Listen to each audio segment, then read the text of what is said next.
CCTV-nya Allah itu setiap tempat, di kamar sampean, di WC, bahkan di hati kita ada CCTV-nya. Yang terlintas itu ada CCTV-nya. Kita nggak takut CCTV-nya Allah, kita takut sama CCTV-nya pemerintah. Tuh guyu kok kita bangun.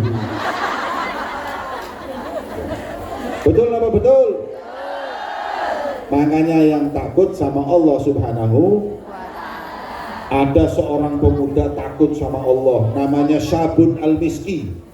Pemuda ini terkenal di Mesir ganteng, dukur gede ganteng, mirip Habib Jamal. Ya kan, saya yang ceramah terserah saya. Kalau saya bilang mirip Habib Ahmad kan fitnah berarti hadirin. Ganteng. Ada seorang wanita menginginkannya, kepingin tidak benar. Lah orang ini tukang ledeng, bersihin ledeng, tukang benarkan rumah. Begitu laki-laki tadi ini dipanggil perempuan, disuruh benerin ledeng sama perempuan tadi hadirin, ditutup semua rumahnya, dikunci, kemudian dia berkata, ayo layani saya. Kalau nggak melayani saya akan teriak. Kira-kira wong wedok jerit di omah sing dikepuki lanange apa wedoke?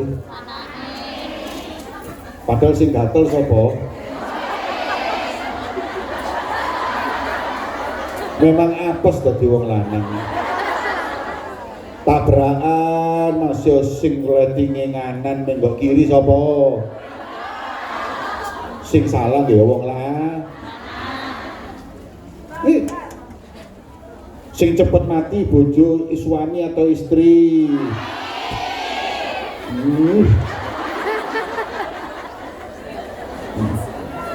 Delok jerite nu kepengin tak mati bojone.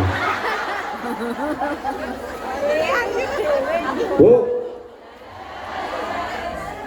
saaken bapak-bapak ini mesti wanen kabeh.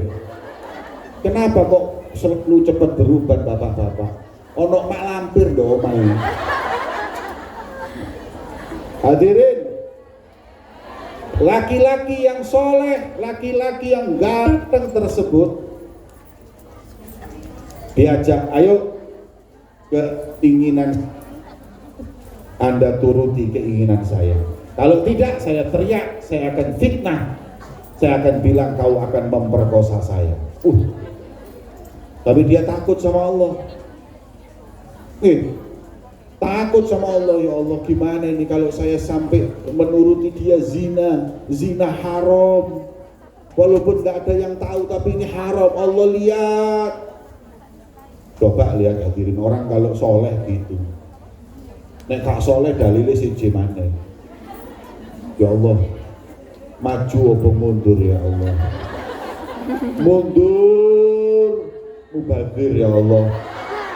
Maju dosa ya Allah. Bingung. Sedangkan mubadir itu saudaranya setan ya Allah. Kalau kita posisi seperti itu gimana? Takut kalau nggak difitnah nanti masuk penjara kayak ceritanya Nabi Yusuf sama Zulaikha. Tapi akhirnya laki-laki itu berpikir, sedih, saya mau ke kamar mandi, mau bersih-bersih biar wangi, lebih wangi lah sampai sedep Pak. Enak wangi-wangi. Gimana? Ya sudah cepetan, cepet.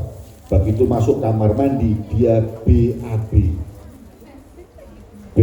Setelah BAB ini kotorannya diraut nang awake kabeh. Lulur, herbal, tanpa bahan kimia, anget-anget teko pabrike. Dilulurkan ke badannya. Setelah itu, ayo kau gelem sampai aku. Jijik hadirin, risih, kemudian diusir, dibuka pintunya, mulia pulang. Wadek langsung ganteng lek badek sapa doyan hadirin. Akhirnya dia diusir, pas pulang masuk kampung, di kampungnya di Mesir itu kayak kampung di Jawa. Ketika masuk kampung, sak kampung bingung, WC umum lewat dan mambune wadek. baunya nggak enak seperti WC umum. Dia masuk rumah langsung mandi, setelah mandi sholat, setelah sholat nangis, ya Allah, fitnah apa ini ya Allah, ujian apa ini ya Allah, sampai akhirnya setelah sholat ketiduran, dalam bentuknya mimpi berjumpa Rasulullah. Langsung Kanjeng Nabi mesem, panjang ngoten sampean itu, Masya Allah.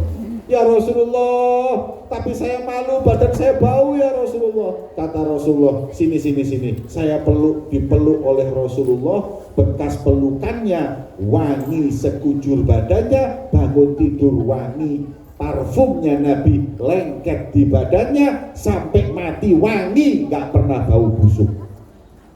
Sampai di Mesir disebut dengan Syabun al-Miski, pemuda bau mesir.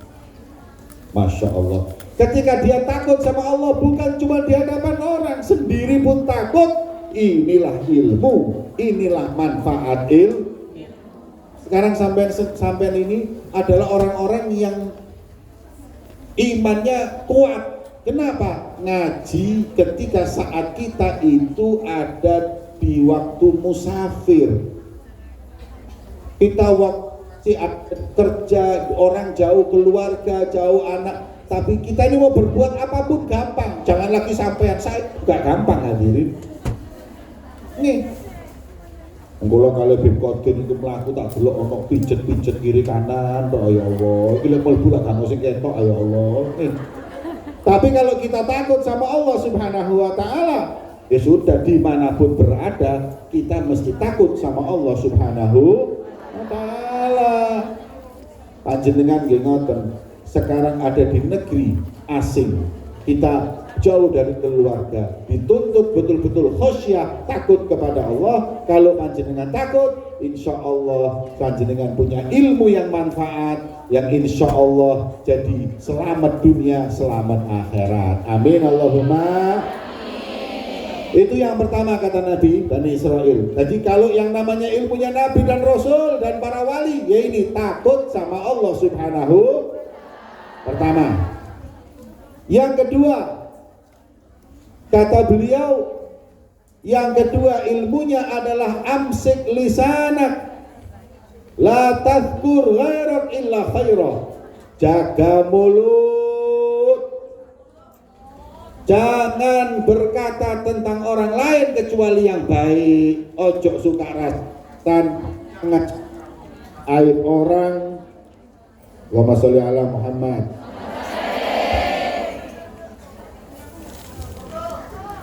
Ini ganti sudah. Tidak cukup tidak apa-apa.